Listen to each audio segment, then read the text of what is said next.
Halo semuanya, bersama gua Zawin Nur. Siap, mantap. Yoi, ya, dulunya stand up comedian, masih lah Iya ya? dulu kok, masih dong. Masih. Dulu berawal dari stand up Berawal. comedian. Sekarang lagi lebih banyak aktif jadi YouTuber ngedaki gunung, Sebenarnya traveling traveling. sambil direkam gitu. Jadi utamanya tuh bukan nge-YouTube tapi traveling. Oke, oke. Nge-YouTube buat ongkosnya.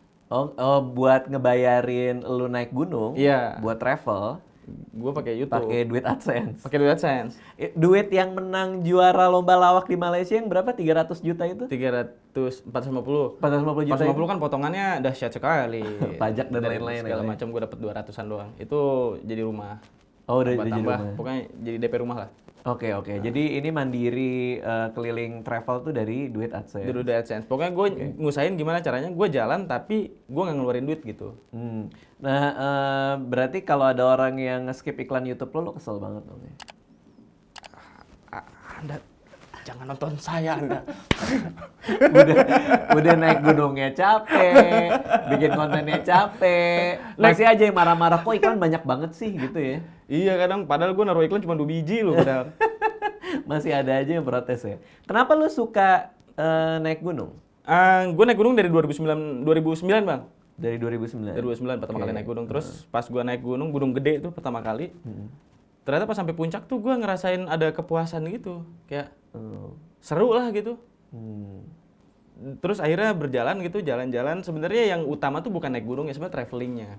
Cuman karena dulu itu gue nggak punya uang, jadi kan karena traveling yang paling murah itu adalah naik gunung, jadi gue naik gunung.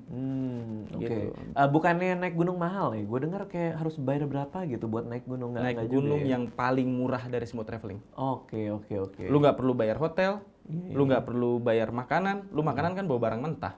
Lu kompor bawa sendiri, paling murah semuanya. Boker gimana? Boker ya di tanah dong. Jadi lu kalau boker nih ya tergantung tempatnya nih. Kalau misalnya ada sungai berarti lu berak di sungai nih. Di antara dua terbuka. tuh.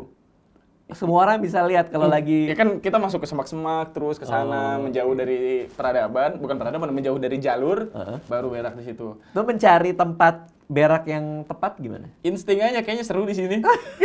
Kayaknya nggak ada yang lihat gitu. Nah, kadang-kadang ada beberapa kali kelihatan. Jadi Ya, lo kita pernah naik gunung? teriak-teriak. Lo pernah naik gunung kok ada buah persik gede banget?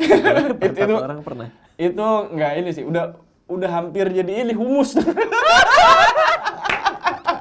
Tapi kalau etika naik gunungnya, kalau kita berak di gunung itu harus dibawa pulang nggak? Apa dibiarin? Enggak. Oh, enggak? Enggak. Gue dengar ada beberapa gunung, tapi gue nggak pernah ke tempat gunung yang ada etika dibawa balik tainya itu, Bang. Iya kan gue Nggak dengar pernah. ada gitu kan? Ada, ya. Tapi Itu gimana caranya orang boker terus gue koleksi gitu gue ya, bawa. yang gue dengar tuh ditaruh di kresek. Jadi mereka emang beraknya di kresek, di atas kresek. Jadi begini, kayak orang muntah, cuman tai. Tapi itu perjuangan lah ya orang naik gunung ya supaya bersih ya. Benar nggak sih? Nah, gue nggak tahu kalau itu kenapa harus dibawa balik tuh gue nggak tahu kenapa. Soalnya yang gue dengar tuh kayak misalnya berak di sungai yang terlalu atas itu kan jadi Karena, sumber ya, air itu iya. yang dibawa, jadi harus dibawa gitu. Nggak boleh. Yang jelas yang paling betul-betul bodoh itu kalau beraknya itu di mata air. Oh. Gue pernah beberapa kali ngelihat ada tokai di mata air. Itu Mata air itu biasa orang buat minum. buat minum. Itu murka banget tuh orang goblok. Segoblok-gobloknya tolol itu Bang, orang berak di mata air beneran asli dah. Itu belum selamat gue inget. Jadi akhirnya karena air matanya kotor, ada tai, kami minum ini air kobangan di air sini. Oke. Air kobangan yang hitam gitu terus disaring pakai slayer. Cuman kalau misalnya orang ke mata air, dia masak dulu airnya gitu. Maksudnya kan kalian naik gunung nih, terus mau minum kan, ada mata air nih. Katakanlah mata airnya bersih. Bersih. Gitu. Terus lo ciduk, Langsung minum. langsung minum. Langsung minum. Itu bersih Bang, asli. Serius. Masa? Serius bersih. Nggak ada yang sakit perut? Kagak apa? ada. Itu bersih emang beneran bersih. Airnya seger banget asli, serius. Bisa buat minum? Bisa buat minum. Tapi udah yang di ketinggian ya, misalnya 2000 ke atas gitu. Itu airnya juga emang dingin kayak air kulkas gitu. Oke. Seger banget. Itu nggak pernah ada yang sakit lah ya? Nggak pernah. Teman gue nggak pernah selama ini. Oke. Terus mandi perlu? Mandi? Nggak perlu. Nggak perlu? Jadi tuh nggak ada orang yang mandi lah pas naik gunung? 1 dari 10 lah. Oh, Orang iseng gitu. Itu juga paling orangnya, lu ngapain sih lu? Biasanya sok bersih banget gitu. Kalau kali gua sama teman-teman gua kalau mandi kayak gitu taruhan, kalah taruhan mandi. Atau kuat-kuatan, ayo berani mandi nggak? Ayo berani kuat-kuatan begitu dulu-dulu. Kalau Karena sekarang gua dingin bodo banget amat. ya? Dingin banget. Oh, nah rata-rata perjalanan lo naik gunung tuh berapa lama? Rata-rata sih 12 lah. 12 Total. hari? Enggak dong. 12 jam? 12 jam walking only-nya ya, nggak dihitung istirahat. Oke, nggak maksudnya seluruh perjalanan naik gunung itu 12 jam? Kan 2 ada hari. yang lo datang dulu apa? Rata-rata 2 hari. 2-3 hari lah. Seberapa berbahaya naik gunung? Nggak berbahaya, Bang. Sama sekali. Kan ada yang cerita orang meninggal karena Berbahaya itu karena dia nggak ikutin standar keamanannya sih. Kayak misalnya kasus yang di Tampomas misalnya, bawanya single layer tendanya, udah jelas. Terus nggak bawa sleeping bag. Itu tuh apa? Single layer Jadi apa? tendanya tenda bercanda sih. Apaan tuh? Gua sama teman-teman gue biasanya bilang tenda bercanda.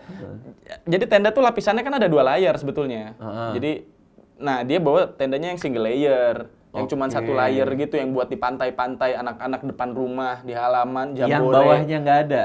Atau Ada, bawahnya tapi ada. tipis cuman 1 doang. Bawah gitu. tuh di mana-mana emang tipis, Bang. Cuman kita bawaan lagi, ada matras namanya tuh. Kita bawa matras. Cuman single layer tuh atasnya, jadi dia nggak anti air, rembes. Kalau yang double layer tuh airnya nggak akan rembes karena rembesnya di layer atas terus dia ke bawah begitu. Nggak sampai tembus ke dalam tenda. Itu salah kalau bawa Salah yang tenda sekali. kayak gitu. Iya. Oke, karena yang terjadi Air rembes dan tendanya dingin.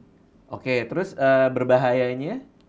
Hipotermia dong. Oh, bisa hipotermia naik gunung ya? Itu kan yang di beberapa kali kasus banyak, Bang, kalau hipotermia. Yang di Tampomas itu kan sempat ada kasus 2 atau 3 anak kalau nggak salah, 3-tiganya hipotermia. Itu meninggal dunia. Kedinginan, dalam bentuk kedinginan begini dia meninggalnya. Karena pakai single layer dan nggak bawa sleeping bag, airnya rembes. Terus kalau nggak salah tuh, ini koreksi ya kalau salah, kalau nggak salah tuh si tendanya tuh rubuh karena masangnya nggak benar.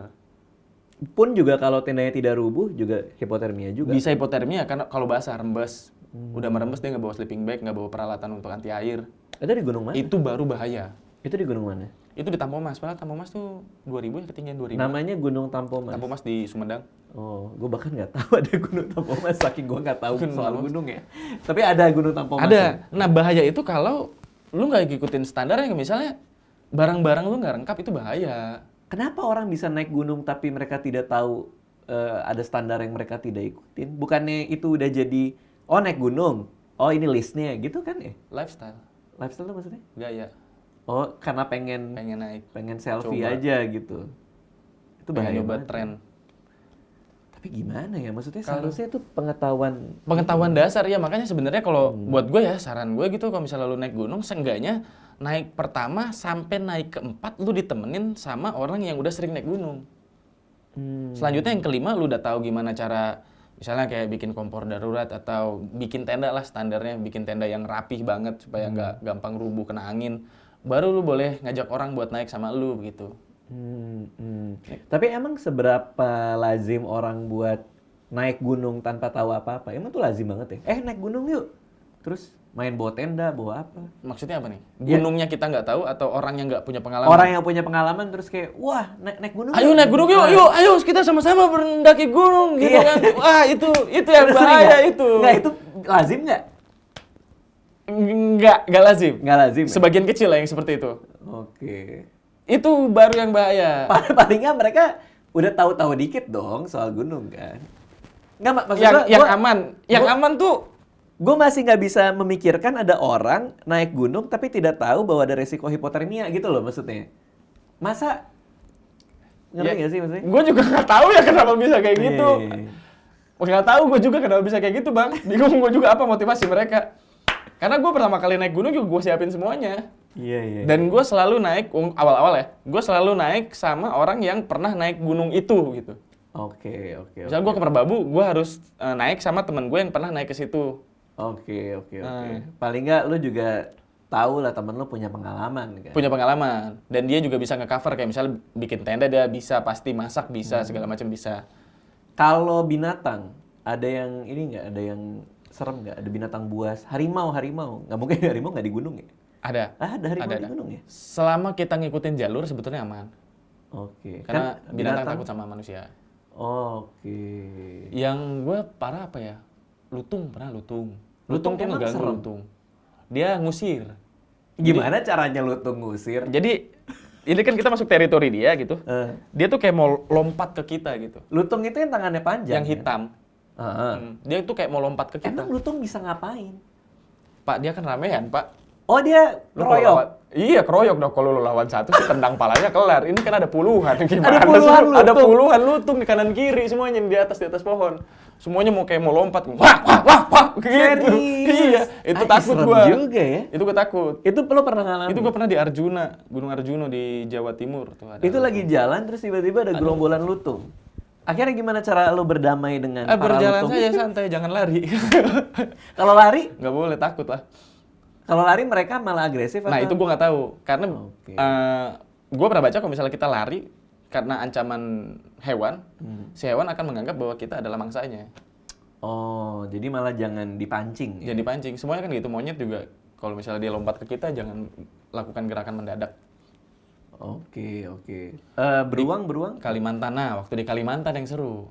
Jadi Kalimantan tuh gue ke kampung, ada kampung yang kita tuh harus jalan kaki 2 hari lewati 2 gunung. Gimana? Ada kampung, kita harus jalan 2 hari, ngelewati 2 gunung. Lo mau ke kampung itu? Ke kampung itu. Dengan motivasi apa lo mau ke kampung yang harus lewatin Gue pengen ngelihat Dayak asli. Oh, itu emang suku Dayak? Suku Dayak. Oke. Sama gue pengen, katanya di sana ada sekolah, jadi gue datang ke sana 4 orang bawa buku juga, bawa alat tulis segala macam. Oke. Mau nyumbang lah ya? Nyumbang. Jadi jalan, kita naik dari 200 mdpl naik ke 800 mdpl turun ke 400 Apaan tuh mdpl. MDPL tuh apa tuh? Meter di atas permukaan laut, tinggi permukaan. Oke. Jadi dari 200 naik ke 800, turun ke 400, naik ke 1400, turun lagi ke 200, naik lagi ke 700. Nah, itu kampungnya. Itu gue dengernya capek ya? Itu capek banget itu asli. Itu capek banget. Nah, itu hutannya tuh masih keren banget. Maksudnya liar banget, liar. Oke, belum terjamah lah. Udah terjamah dong. Tapi- Kalau nggak terjamah nggak akan ada jalan, Pak Oh, Haji. iya. Maksudnya belum dibangun lah. Belum dibangun, Belum iya. dibangun, Masih apa? Masih liar lah, Iya, begitu, iya, masih iya. liar dibanding yang lain. Itu hewannya mantep banget lah. Ada Apa aja? kelabangnya tuh segede gini nih, kelabangnya. Kelabang tuh apa? Kaki seribu? Lipan. Kaki seribu kan? Bukan. Oh, bukan ya? Lipan. Yang kalau digigit kita panas dalam Oh iya, kakinya 1 berapa minggu itu? gitu. Masa gue gigit kaki ya sih? Kan setahu gue kaki 1000 ada. Mungkin dia kaki berapa gitu. Lu tau lipan gak sih? Lipan kecoa ya? Bukan. Kelabang. Kelabang kayak gimana? Lu pernah nonton ini nggak? Nonton Kerasakti. Raja terakhirnya tuh siluman kelabang. Yang tangannya banyak. Yang tangannya banyak. Iya. Pokoknya coklat lah ya. Coklat. Iya. Nah, itu ada 2 warna, ada yang hitam, Hah? hitam pekat, sama ada yang warna merah. Oke. Biasanya kelabang ukurannya berapa? Biasanya sih kalau yang di sini-sini paling segini nih. Nih. Oke, itu yang di sana? Ini gede banget. Oke. Terus semutnya semut penggal daging, itu segede gini nih, satu buku gini. Semut penggal daging. Terus masih ada macan sama beruang. Lu ngelihat tapi macan dan Nggak beruang? ngeliat. Cuman Nggak diceritakan ada di situ. Diceritakan dan gue nggak denger suaranya doang. Oh, ada suaranya? Anjir, keren banget. Jadi kami berempat semuanya jalan deket-deketan gitu, bawa parang. Empat-empatnya bawa senjata, ada yang gue bawa parang, ada yang bawa pisau. Pisau taruh sini biar gampang ngeluarinnya gitu. Seberapa sering orang dimakan macan? Tidak ada. Nggak ada ya? Nggak ada kasus. Karena mereka percaya kalau orang sampai dibunuh mati karena macan berarti dia melakukan kesalahan yang tidak bisa dimaafkan. Oh, ini soal mitos lah ya? Kepercayaan mereka, kepercayaan orang Dayak situ. Sama kayak di Sulawesi itu kalau orang mati digigit sama hiu berarti dia melakukan kesalahan yang tidak bisa dimaafkan gitu. Kayak ada kepercayaan yang kayak gitu. Oke, pokoknya intinya salah sendiri lah. Salah sendiri gitu. Oke. Nah, itu udah lewatin 2 gunung, ketemu beraneka ragam satwa itu, terus akhirnya nyampe. Itu pernah kita lagi jalan gitu, tiba-tiba kan kita jalan berempat berderet gitu, tiba-tiba ada suara kresek, itu semuanya berhenti, cabut semuanya nih. Mana? Nggak taunya kelabang. Mana bisa bikin suara. Oke. Kalau jamur, bener nggak ada jamur beracun di sana? Jamur banyak, cuman gua nggak pernah nyobain satu-satu. Itu nggak boleh? Gua nggak berani, harus ada pengetahuannya dong. Oke, berarti bener ya, kalau lo salah nyobain jamur bisa mati, bisa apa gitu? Nah, gua nggak tahu, yang jelas beracun, ada yang beracun kan, ada bukunya, ada buku survival tuh ada jenis-jenis tanaman yang bisa dimakan aja, yang bisa dimakan sama enggak, yang beracun sama yang bisa dikonsumsi. Nah, gua nggak sampai ke situ, Bang. Gua Oke. nggak, gua naik gunung buat senang-senang, bukan buat hidup di sana begitu. Makanya gue nggak perlu pelajari itu. Bukan buat masak-masak ya? Iya. Bukan buat ikut master chef hutan. Gue kan bawa bekal. Iya. Udah Indomie gampang, ngapain sih nyari susah-susah. Iya. Berarti Indomie sering banget lah ya? Gue makan Indomie terus. Selama naik gunung? Selama naik gunung, ya. Oke. Nah, karena lu udah sering naik gunung, hari ini gue mau bahas pengalaman paranormal naik gunung. Gue udah nyari ada 5. Gue akan bacakan ya, jadi ini kita cari cerita-cerita yang beredar lah. Bang, orang itu ya bang ya, pertanyaan yang paling sering ditanyakan itu adalah, Win di gunung pernah lihat setan apa? Oh iya, itu salah satu pertanyaan lain. Paling sering, itu paling sering. Sebelum kita masuk ke cerita-cerita ini, nanti karena gue mau tahu pendapat lo soal orang yang sering naik gunung, soal ceritanya. Kalau lo pernah lihat setan apa di gunung? Gua nggak pernah lihat setan. Nggak pernah lihat setan, tapi temen pernah lihat. Nggak pernah. Nggak pernah. Karena gini, gue pernah syuting. Temen pernah lihat, tapi gua nggak percaya. Oh, lo nggak percaya? Iya. Oke. Karena gue pernah, waktu itu kan syuting film Hangout itu kan di gunung-gunung nggak sih ya, Dil ya? Gunung itu ya? Apa gunung apa namanya? Halimun.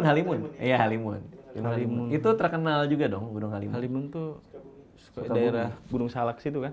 Iya. Halimun artinya kabut ya, kalau nggak salah. Iya, Halimun Karena kabut. dia sering berkabut kan. Nah, terus emang tempatnya angker banget. Kata orang sana, yang ada di situ tuh bukan hantu. Karena kalau hantu itu, dia orang mati, terus ya rohnya lah hantu gentayangan. Kalau ini sebelum ada manusia, mereka sudah ada gitu. Jadi makanya setan-setan di gunung katanya serem banget. Berarti itu arwah gentayangan manusia purba kan? Ya mungkin ya. Logikanya begitu. Mungkin ya. Bentuknya agak Pithecanthropus gitu. Iya. Cuman maksudnya adalah menurut orang sana, setan yang di gunung atau hantu yang di gunung tuh levelnya ekstrim gitu. Jadi makanya orang sering mengalami kejadian yang cukup ekstrim di gunung. Ya. Nih gue coba bacain ya. Gue pengen tahu pendapat lo nih. Cerita yang pertama. Ini soal hilang di Gunung Rinjani. Oke. Siti Mariam namanya. Hilang selama 4 hari 3 malam di Gunung Rinjani. Semua berawal ketika gerombolan Siti yang berjumlah 27 orang turun gunung pada 10.05 WITA. Namun di tengah jalan Siti ingin buang air. Dia menitipkan HP dan barang-barang ke temannya. Berarti naik gunung 27 orang itu lazim. Banyak yang seperti itu, gue nggak pernah. Sebanyak itu lazim ya. Oke, tapi kalau lu mungkin maksimal Gue berdua, 3. Oke. Di tengah kondisi trek yang berpasir dan berangin, Siti menyela barisan di depannya mencari lokasi yang aman sampai akhirnya rombongan terakhir tiba pukul 2 WITA di Pelawangan tanpa melihat Siti di sepanjang jalur. Saat itulah rombongan sadar Siti hilang. Siti sadar ternyata dia salah mengambil jalur terpisah dari rombongan. Akhirnya dia tidak jadi buang hajat, memutuskan untuk kembali ke atas mencari rombongan. Saat mau naik ke atas dan bermaksud menyusul teman-teman yang lain, Siti melihat di depan ada lapangan luas yang menarik perhatiannya dan pergi ke sana. Ini agak gampang terdistraksi ya, Siti ini ya. Sadar bahwa dirinya terpisah, Siti tersesat di daerah terjal yang berupa pasir dan bebatuan. Setelah usaha memanjat tebing gagal, Siti akhirnya menuruni tebing dengan harapan dapat menemukan jalan menuju turun ke Sembulan. Siti mengaku tidak tidur dengan nyenyak di malam harinya karena terkadang dia melihat banyak orang berbalut hitam sedang melihat dan membicarakan dia. Meski takut, Siti berusaha tidak panik. Dia minta izin kepada makhluk hitam itu agar tidak diganggu dan membiarkan dia tidur. Di hari ketiga, cuaca sangatlah dingin dan Siti hanya tiduran di akar-akar rumputan dengan harapan pagi hari segera tiba. Siti bertahan dengan permen dan 2 sachet madu yang ada di kantong bajunya. Jadi ini ceritanya dia sama rombongan, dia terpisah, terus dia tiba di sebuah tempat yang semuanya orangnya hitam-hitam. Menurut lo gimana? Orangnya hitam-hitam, tapi kan sebelumnya dia udah lihat itu kan tadi katanya. Maksudnya? Di hari-hari sebelumnya dia melihat orang yang hitam-hitam gitu kan. Enggak. Oh, Dia enggak. kepisah, ada jalan yang cukup luas. Nah, di situ pas dia tidur di tempat itu, jadi dia udah tidur dan terpisah. Tidur dan terpisah, baru ada orang-orang hitam itu kan ya, berbalut hitam. Cerita soal orang disasarin, terus ngeliat yang hitam-hitam ini cukup lazim nih. Tapi menurut ada penjelasan logisnya nggak ya? Kenapa? Gimana ya? Karena orang tuh kadang bilang, apa tuh? Misalnya apa ya? Misal begini, misal begini. Ini pendapat gue ya. Iya. Misalnya siang kita berlima lampu terang nih. Iya. Jatuh. Biasa aja nggak takut kan. Iya. Coba bayangin kalau misalnya HP ini jatuh dan kondisinya gelap dan lu lagi sendiri. Jadi setan yang jatuhin. Oke, jadi maksudnya adalah? Semuanya dihubung-hubungin dari rasa takut lu. Ini buat gua. Ini buat gua. Oke, jadi lu kalau naik gunung nggak pernah takut karena itu? Siapa bilang saya takut? Gua pikir udah menjelaskan sepanjang itu. Ini mah nggak apa-apa, nggak tahu dia juga takut. Karena buat gua nih bang ya, Iya, iya. rasa takut itu diwariskan oleh orang tua kita. Dosa orang tua kita takut ini. Kenapa tuh? Kita dari kecil ditakut-takutin, jangan keluar pulang maghrib nanti diculik kalong wewe, pocong bentuknya seperti ini, kalau bentuk pocong kita harus takut. Rasa takut itu diwariskan oleh orang tua kita. Dan itu bukan hal yang mudah untuk dihilangkan. Logika kenapa kita takut sama pocong aja nggak ada. Iya. Jadi masuk akal sih. Gue bilang kayak gitu bukan berarti gue nggak takut sama setan. Maksudnya gue takut pada kondisi itu, gue takut pocong keluar, gue takut. Dan itu gue yakini rasa takut gue diwariskan oleh orang tua dan film pada saat gue tonton waktu kecil. Makanya film setan 18 tahun ke atas kan Bang? Iya. Nah, maksud gue di gunung itu, ini kita lariin ke gunung. Kalau di gunung itu banyak peristiwa-peristiwa yang kita kadang nggak tahu itu apa. Misalnya kita lagi jalan, tiba-tiba ada burung lewat. Atau ada suaranya kan aneh-aneh. Tiba-tiba lagi jalan, gitu misalnya. Ada yang kayak gitu? Nah, aneh-aneh lah pokoknya, gue pernah kayak gitu. Aneh-aneh. Kalau siang gue nggak takut, kalau malam kan rasanya jadi beda. Padahal sebenarnya hal yang sama. Topografinya sama. Atau menarik, ini gerak-gerak begitu. Kalau siang kan ada apa namanya? Nah, kadang suka ada gitu. Jadi ini pohon, yang lain nggak gerak, tapi daunnya satu bergerak gini. Itu lazim? Lazim, beberapa kali gue lihat. Kalau siang gue nggak takut, ngerokok juga santai aja di bawah pohonnya. Coba kalau malam. Iya. Lain tuh. Iya, benar-benar. Jadi maksudnya orang-orang yang merasa disesatkan sama makhluk hitam ini mungkin juga karena apa? Dia tersesat, ya sudah itu aja. Tersesat karena setan? Enggak, tersesat aja, udah tersesat. Tapi kalau kayak ini buat gue ya. Tapi kalau kayak orang ini bilang, tadi gue ngelihat di depan ada orang. Gue suka katanya Haris Iskandar, komedian Malaysia yang botak. Dia bilang gini, ada dua tipikal orang Asia. Yang pertama adalah orang yang pernah ngelihat setan, yang kedua adalah orang yang punya teman yang pernah ngelihat setan. Oke, itu lucu sih. Yeah. Nah dia berarti adalah tipikal yang pertama. Iya. Lu tipikal berapa Bang? Iya, satu apa dua lu? Gua 1 dan 2. Oh lu pernah lihat setan juga? Nah oke, gini. Gue nggak pernah lihat setan. Gue punya teman, tapi gue nggak percaya juga dia ngeliat setan. Karena gini, kalau setiap orang yang ngelihat setan, rata-rata nggak semua yang gue dengar, dia ngelihatnya sendiri. Oke. Tidak ada validasi. Oke, karena hanya disaksikan satu orang. Hanya disaksikan satu orang, karena itu bisa jadi hayalan dia karena ketakutan yang berlebih, akhirnya terproyeksikan. Iya. Kalau misalnya yang nontonnya ada 2 orang setan, lu lihat nggak setan? Oh iya gue lihat setan, itu ada setan. Nah baru gue percaya di situ ada setan. Oke. Tapi gue paham sih, maksudnya perspektif lo ini karena lo udah begitu sering naik gunung dan gunung adalah tempat rumahnya setan kata orang, dan lo nggak pernah ngeliat, makanya lo tiba pada kesimpulan seperti ini ya.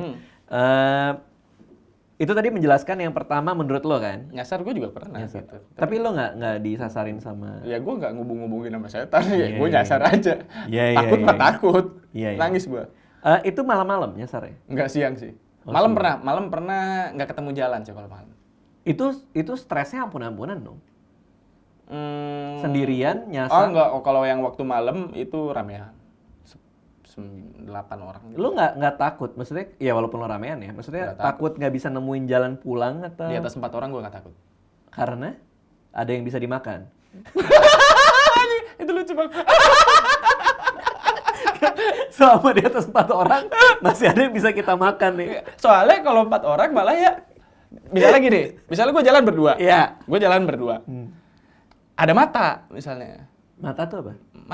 Mata ngelihat. Mata, ada mata, gue ngeliat mata herang gitu, mata apa, bersinar begitu. Iya. Takut sendiri. Jadi kayak, aku tidak lihat, jalan terus begitu.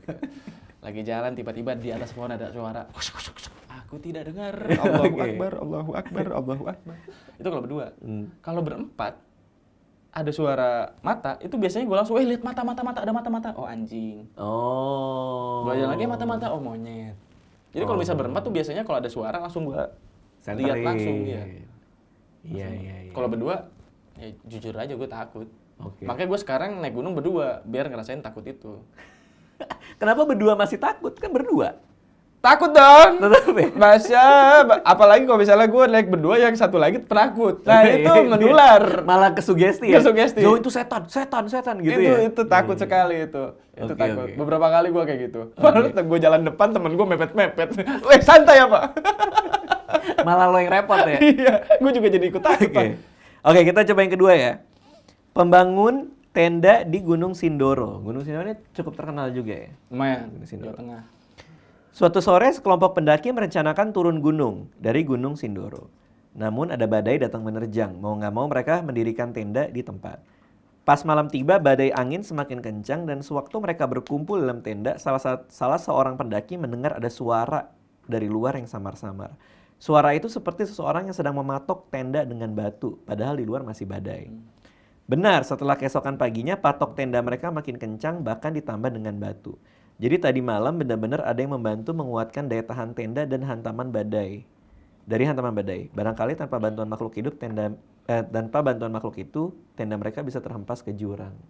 Wah, jadi ini ada orang bikin tenda pas badai, tendanya kurang kuat dibantuin dari luar sama makhluk yang tidak terlihat. Yang kalau enggak tendanya jatuh ke jurang. Anjing, baik juga tuh setan. Iya ya. Setan gunung ini ternyata ada gue yang tahu baik. tuh, Ya? seperti setan yang di Sindoro tuh Casper itu. Kenapa harus Casper sih? Setan yang baik. Bentukannya gitu lagi. Tapi lo pernah dengar ada cerita orang Dibikinin tenda. dibikin nggak mesti dibikinin tenda ya, tapi dibantuin dalam perjalanan mereka gitu. Ada nggak? Itu mereka tuh kalau pas saat itu kan dipatokin. Itu kalau pada saat itu juga mereka bikin mie, dibukain bumbunya. Kalau saat itu boker mungkin dicebokin kali. Bisa jadi kan? Bisa jadi. Oh bersih Bisa tiba-tiba jadi. ya. Iya. Lagi duduk tiba-tiba ada yang nawarin.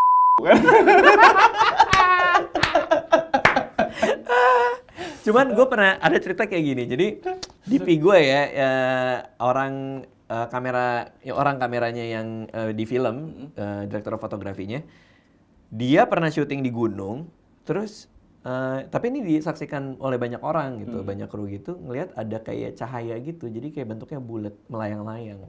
Itu beberapa hari. Nah cahaya itu selalu berhenti di sebuah tempat. Nah selama beberapa hari mereka hiraukan, dipikirin kunang-kunang ya. Tapi itu selalu bergerak dengan cara yang sama.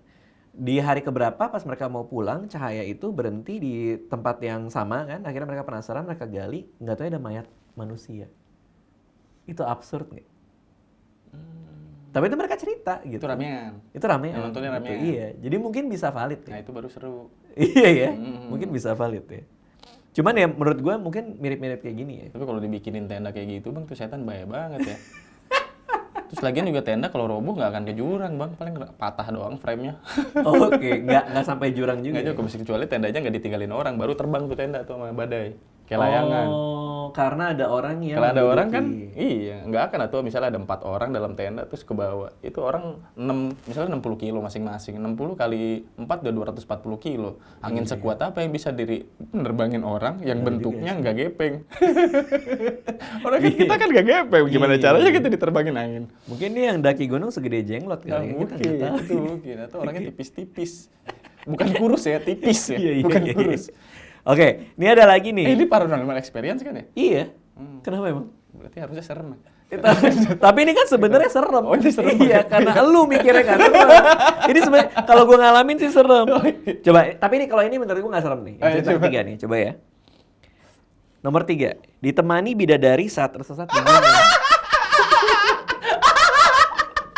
Asik, beruntung. Kisah ini berasal dari seorang pendaki Malaysia, Stanley Ko, tersesat di Gunung Singai Kucing, Malaysia.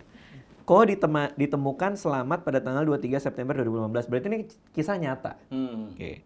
Dia bercerita kepada tim SAR bahwa pada saat tersesat di gunung, Ko mengaku bertemu dengan seorang wanita cantik. Wanita itu disebutnya mirip seorang bidadari atau putri dari negeri dongeng.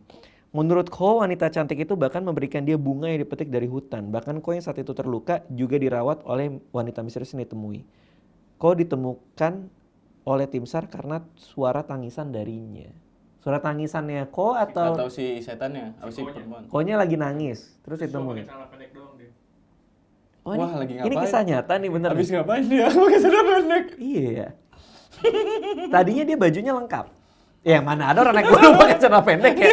Nggak ada juga ya orang naik gunung. Tapi itu pasti dingin banget ya. Di gunung di mana? Gunung apa? Di Kucing. Gunung Singai. Di Kucing ya? Oh, Kucing mungkin dingin. Oke. Enggak, soalnya kalau di Semenanjung gunungnya pendek-pendek, Bang. Oke. Nah, cuman maksud gue gini. Ini diceritakan oleh dia ya. Anggaplah ini beneran gitu. Anggaplah ini beneran. Tapi mungkin bukan bidadari atau makhluk halus. Kok bisa ada perempuan yang merawat pegunung gitu? Tapi disebutinnya cantik doang ya? Nggak, maksud gue adalah lazim nggak menurut lo? Untuk katakanlah ini bukan makhluk halus. Katakanlah ini bukan Cewek bidadari. naik gunung? Ya apapun lah, maksudnya lu nyasar diselamatkan perempuan. Bisa jadi dong. Bisa ya? jadi. Mungkin dia bukan bidadari.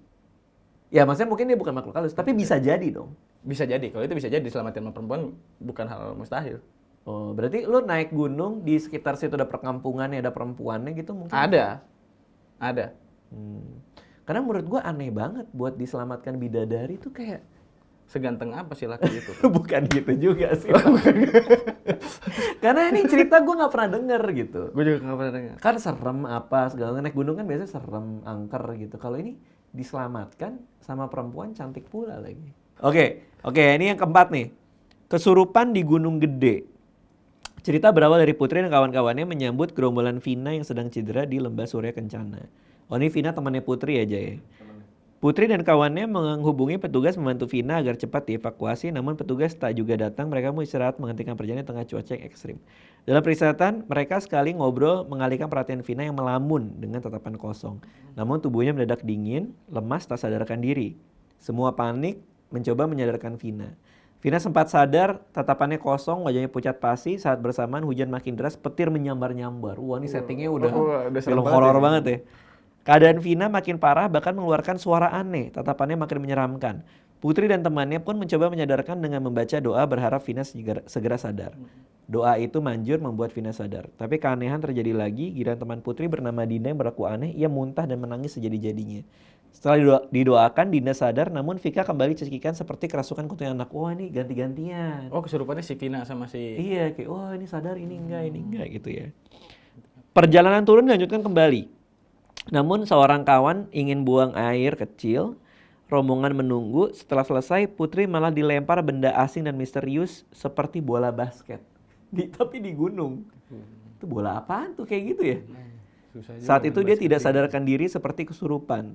Tubuh Putri lemas, semua orang yang sekelilingnya nampak kedudukan lebih besar dari tubuhnya. Tingkah Putri makin janggal ketika dia malah menangis dan berteriak sekencang-kencangnya. Putri ditenangkan oleh kawan-kawannya namun kondisinya belum stabil. Saat Putri terbengong, seorang teman yang duduk sebelahnya mendadak kejang-kejang seperti gejala hipotermia. Anehnya tak hanya kejang, teman Putri tersebut pun melotot mengerikan. Beruntung ada seseorang yang mengerti bagaimana menyembuhkan kesurupan. Teman yang kesurupan pun disiram air panas. Itu mah bukan nyembuhin orang kesurupan nih. Aduh, ya Allah. Kok kenapa disiram air panas sih? Ini kejadian nyata kan? Iya, ada. Lo nemu di mana ini? Menurutnya setan yang merasuki tubuh tersebut takut air panas. Takut air panas. Dia kok bisa nebaknya gitu? Jangan setan kita juga takut, Bang. Aduh. Logikanya gimana? Benar saja setelah disiram mereka mulai sadarkan diri. Oke. Kepanasan. Gue suka heran sama yang aneh-aneh gini nih, Bang. Karena lo nggak percaya kan? Siram air panas. Enggak, gue kasihan sama yang Kita disiram. Itu kulitnya melepuh. Kita kalau dalam kondisi dingin, ini air mendidih nih, Bang nih. Yeah. Kita kedinginan nih, yang bibir sampai pecah-pecah itu tuh biru tuh kan. Angking dinginnya tuh, ini mendidih nih. Kita minum nggak panas, Bang. Besok pagi nih sakit perih. Karena melepuh sebenarnya. Ya, tapi saraf nggak terlalu ngerasa. Pada saat itu, ini api unggun nih, Bang. Dingin nih kan, dingin menggigil nih. Ini tangan kita masukin api nggak kerasa loh. Oh emang gitu? Nggak kerasa. Tapi besok pagi ngelupas tangan. Ini si cewek siangnya apa malamnya sadar, paginya teriak-teriak, Bang, kulitnya merah. Ya mungkin dia sadar ya, tapi keesokan harinya ya. Keesokan harinya dia marah-marah ini. Bang, siapa yang nyiram gua? Tapi coba ya. Aduh. Gua pengen tahu dulu nih. Kok disiram air panas? Kan lebih baik dibikin kopi. Aduh. Coba hipotermia ini ya. Emang gejalanya seperti orang kesurupan? Memang iya. Hipotermia tuh, nah gue nggak pernah juga ya teman gue hipotermia karena kami ini standar safety semua ya, jaket-jaket kami juga lengkap begitu kalau mau naik tuh. Mending naik daripada barang nggak lengkap. Mending nggak jadi naik kalau barang nggak lengkap. Nah, setahu saya sih teman-teman semuanya yang bercerita hipotermia itu kan kehilangan kemampuan badan untuk memproduksi panas begitu. Nah, si orangnya memang diem biasanya. Orang yang kena hipo tuh diem. Tiba-tiba yang ceria, tiba-tiba diem begitu. Karena kedinginan. Lah gua nggak tahu kan. Ya nggak ada juga orang kedinginan yang padahal suhu tubuhnya lagi ngedrop kan? Tidak ada dong. Iya Tapi kan biasanya orang kedinginan kan begini, Bang. Iya. Kalau ini diam begini nih. Kalau hipotermia tuh dia tidak menggigil. Nggak menggigil dia. Kenapa? Jadi badannya udah saking ininya, saking turunnya. Nah, gua nggak tahu. Ada juga yang bilang kalau hipotermia tuh jadi si yang terkena tuh nggak ngerasa dia dingin.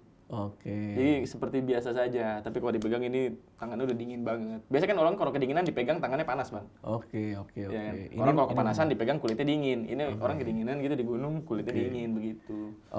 Nah, tapi menurut lo masuk akal kalau misalnya katakanlah ya, ini gue nggak tahu nih. Katakanlah mereka tidak terbiasa melihat gejala hipotermia. Jadi langsung menyimpulkan bahwa itu kesurupan. Itu mungkin. Itu beberapa kali teman-teman sering banget bilang kayak gitu.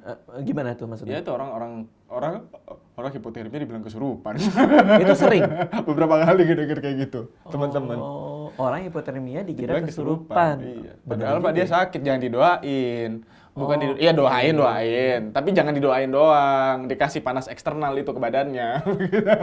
Kasih jangan kasih air panas, kasih teh manis, anget, minumin, taruh di sleeping bag, angetin. Lu mah didoain doang, tapi nggak dikasih sleeping bag, yang mati temen lu begitu. Tapi kan dia usaha, disiram air panas.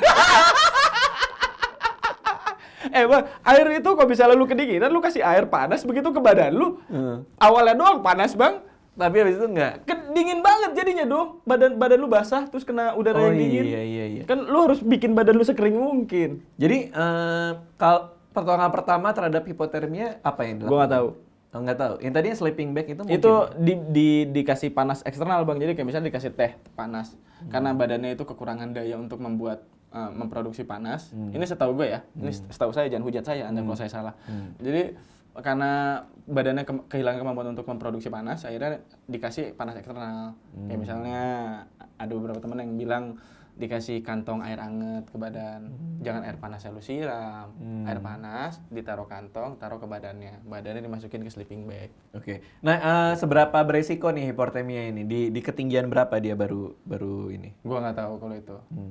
Tapi kalau lo memang nggak pernah mengalami karena memang sudah berjaga-jaga. Gua selalu safety. Kalaupun misalnya gua kedinginan, gua langsung turun. Gue Rinjani itu hampir puncak gue turun, Bang, karena anginnya kencang banget. Nggak sampai bikin gue terbang juga kayak tadi gitu juga. Nggak ke jurang juga. Nggak, tapi emang kanan kiri jurang tuh. Anginnya kencang banget sampai bikin badan gue tuh kegerak gitu kadang-kadang. Akhirnya udah lo turun tuh? Turun kedinginan gue. Oke, yang terakhir nih ya.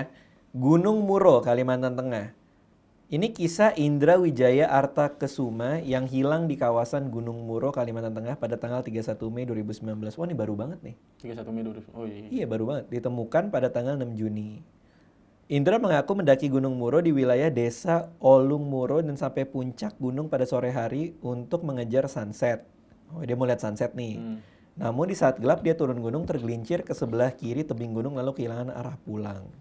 Indra mengaku salah satu kesalahan fatalnya saat mendaki gunung tidak membawa kompas. Itu kesalahan fatal itu kalau daki gunung. Gue nggak pernah bawa kompas.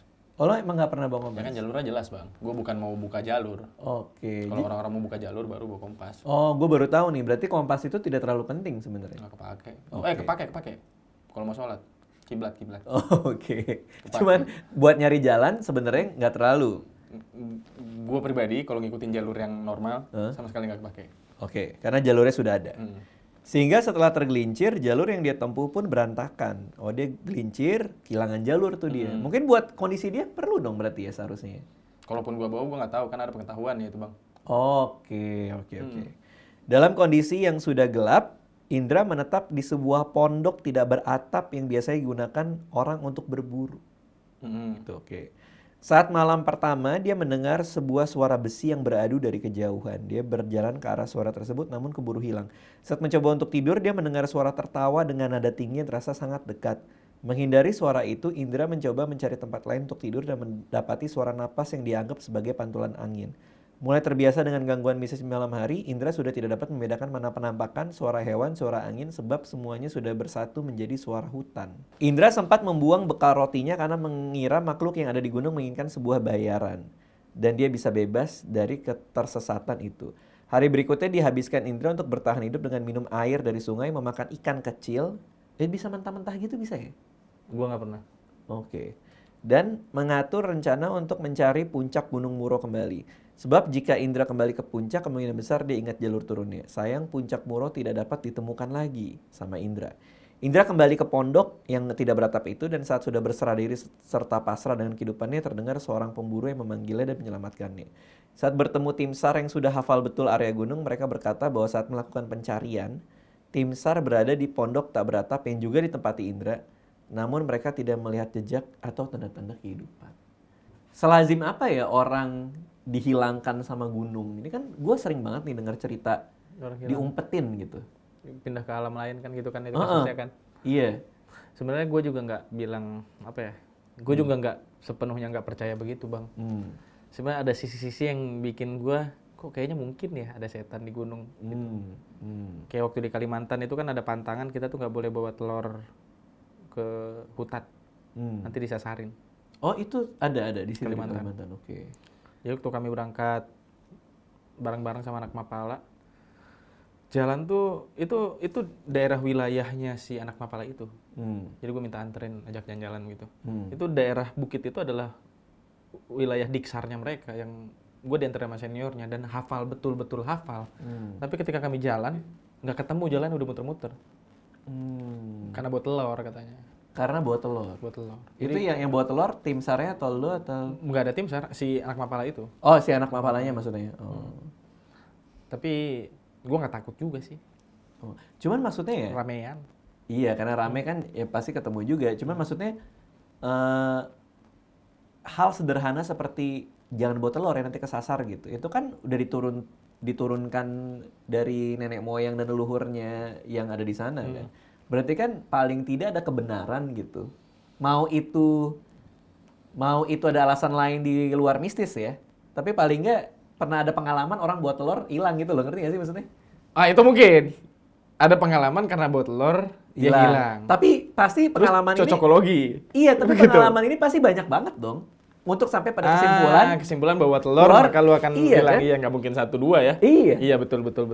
Kalau buat gue mah ya udahlah gue ikutin aja dah. Walaupun logikanya nggak nyambung ya, gue bawa telur sama nyasar, ya apa nyambungnya. Tapi ini diceritakan oleh orang, udah menjadi mitos tempat itu, pasti sudah melalui banyak pemikiran untuk sampai pada kenapa telur, kenapa nggak misalnya jangan bawa bulu ayam ya, gitu.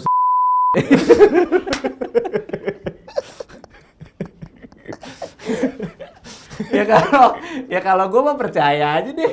Iya kan ya? Gue bukan percaya sih, gue ngikutin. Ya ngikutin. Walaupun pada saat itu lu bawa telur, maksudnya teman lu bawa telur dan tetap nyasar kan? Iya kan? Iya.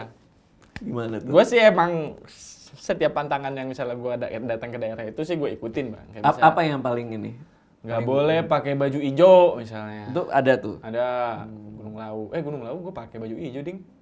Walaupun nggak boleh? Enggak, gue nggak pakai baju hijau, tapi tenda gue hijau mentereng. tapi itu nggak apa-apa? Agak digangguin sih itu sekali-kalinya doang. Ya benar berarti ya. Di mana ya? Sisanya gue ikutin apa lagi ya? Kok gue lupa ya? Kok ada gitu-gitulah pokoknya. Iya. Direkomendasikan tidak ngecamp di camp-camp tertentu karena angker gitu. Kalau gue ngikutin aja udahlah jangan di situ gelap takutnya. Iya. Oke. Nah dari lo ada nggak tips nih buat pendaki gunung yang mungkin pengen naik gunung tapi masih takut gitu sama hantu? Ya udah jangan naik gunung. Lu ngerame-ramein gunung. Jangan gitu ya. Apa namanya? Udah lo kalau takut gak usah naik gitu ya. Gak usah naik, udah di rumah aja. Iya bener. Udah tonton vlog gue doang biar banyak yang nonton. Ya udah, makasih ya Zawin udah datang hari ini ya. Terima kasih. Jangan kayak gitu, ntar gue jelek negatif nih bang. Oh iya. Kalau misalnya lu takut, ending dengan positif dong. Oke. Kalau misalnya lu takut, Ya jangan naik malam Pak Haji, lo naik siang yang terang, tahu diri, jangan naik malam, bangun pagi, jangan kesorean, jangan sampai nanti ketemu malam di jalur. Jadi pastikan lu udah sampai pos sesuai dengan waktu yang lu tentukan. Ya, olahraga, jangan kecapean nanti di gunungnya, napas habis, lu nggak pernah jogging, tiba-tiba naik gunung lu. Target jam 6 udah di camp, pokoknya udah harus buka tenda sebelum jam 6 sore kalau lu penakut orangnya. Oke, dan ini juga ya, tahu semua checklistnya naik gunung apa yang diperluin tuh lengkap juga. Ya, alat itu. Kalau misalnya lu betul-betul pertama kali naik gunung, jangan pernah naik gunung kecuali lu ditemani sama orang yang pernah naik gunung. Pernah naik gunung tuh jangan yang sekali naik gunung juga. Maksudnya pernah beberapa kali dia naik gunung lah, nggak newbie banget. Nah, baru berangkat. Kalau nggak ada, jangan berangkat. Oke, ya udah nonton juga di YouTube-nya Zawin ya, pengalaman-pengalaman dia naik gunung, ada vlognya juga dan lain-lain. Di deskripsi nanti gue taruh ininya, alamatnya. Ya, makasih semua, dadah. Terima kasih sudah menonton video ini. Jangan lupa subscribe untuk menunjukkan dukungan kamu kepada channel gue.